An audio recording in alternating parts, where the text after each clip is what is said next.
রাস্তার জন্য। তারা মনে করে না যে তারা মরে গেলে মৃত্যুর খাটিয়াটা যে 4 জনে নিয়ে যাইতে হবে, ওই খাটিয়াটা নিয়ে যাওয়ার জন্য জায়গা নেই রাস্তায়।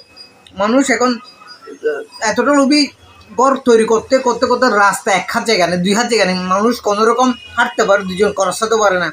আপনি দেখবেন শহরের অলিগলিতে, শহরের গলিতে অলিতে দেখবেন আপনি 2 হাত জায়গা বা 1 হাত জায়গা, অন্য মতো মানুষ একটা হাঁটতে পারে।